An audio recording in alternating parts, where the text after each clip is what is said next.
നല്ലൊരു പ്രൊമോ ഇപ്പോൾ റിലീസ് ചെയ്തിട്ടുണ്ട്. അതിൽ പ്രധാനമായും കാണിക്കുന്നത് നന്ദനേനെ ലാലേട്ടൻ വറുത്ത് പൊരിക്കുന്നതാണ്. ലാലേട്ടൻ വളരെ വ്യക്തമായി നന്ദനയുടെ മുഖത്ത് നോക്കി ചോദിക്കുന്നുണ്ട്, ആ ഒരു പോയിന്റ് നന്ദന കളിച്ച് നേടിയതാണോ അല്ലെങ്കിൽ ആരെങ്കിലും തന്നതാണോ എന്ന്. കഴിഞ്ഞ ആഴ്ചയിലെ ടിക്കറ്റ് ടു ഫിനാലെ ടാസ്കുകളിലൊക്കെ കണ്ടൊരു ട്രെൻഡ് ഉണ്ട്. മല്ലന്മാരായ എല്ലാവരും വീക്കായിട്ടുള്ള നോറ, ശ്രീതു, ജാസ്മിൻ എന്നിവരെയൊക്കെ ടാർഗറ്റ് ചെയ്യുന്നത്.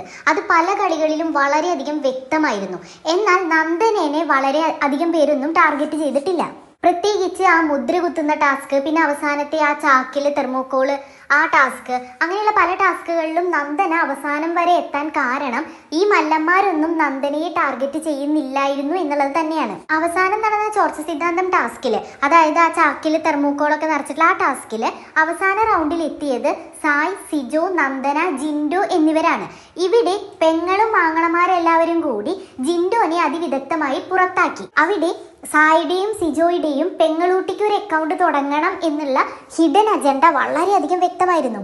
പെങ്ങളൂട്ടിയെ തലങ്ങും വിലങ്ങും നിന്ന് സായ് കൃഷ്ണയും സിജോയും അതുപോലെ ഹെൽപ്പ് ചെയ്തില്ലായിരുന്നു എങ്കിൽ ജിൻഡോയുടെ മുന്നിൽ നന്ദന ഒരിക്കലും ജയിക്കുമായിരുന്നില്ല. ടു ബി ഫ്രാങ്ക്, ഈ പെങ്ങളൂട്ടി പാസം എന്ന് പറയുന്നത് രണ്ടുപേർക്കും ഗുണം ചെയ്തിട്ടില്ല. ആങ്ങളമാർക്കും ഗുണം ചെയ്തിട്ടില്ല, നന്ദനയ്ക്കും ഗുണം ചെയ്തിട്ടില്ല. നന്ദന എന്ന് പറയുന്നത് വളരെയധികം ഗെയിം സ്പിരിറ്റോടു കൂടി ജയിക്കണം എന്ന തീവ്ര ആഗ്രഹത്തോടു കൂടി വന്നിട്ടുള്ള ഒരാളാണ്.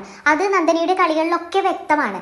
അതേസമയം ഇവരോടുള്ള ഈ കമ്മിറ്റ്മെന്റ്സ് കാരണം കൊണ്ട് നന്ദനയ്ക്കും ഇവർക്കെതിരെ നല്ല രീതിയിൽ കളിക്കാനായിട്ട് പറ്റിയിട്ടില്ല. അതിലുപരിയായിട്ട് എൻ്റെ ആങ്ങളമാർ എന്ന് പറഞ്ഞ് നടക്കുന്ന സായും സിജോയും എല്ലാ കളികളിലും എന്നെ ഫേവർ ചെയ്യണം എന്നുള്ളൊരു ദുർവാശി നന്ദനയ്ക്കുണ്ടായിരുന്നു. ആ പൂച്ചയ്ക്കാരും മണികെട്ടും എന്നുള്ള ടാസ്കിൽ നന്ദനേനെ സപ്പോർട്ട് ചെയ്തില്ല എന്നുള്ള പേരിലാണ് സിജോയുടെ അടുത്തും സായി കൃഷ്ണയുടെ അടുത്തൊക്കെ പിണങ്ങി നടന്നിട്ടുണ്ടായിരുന്നത്.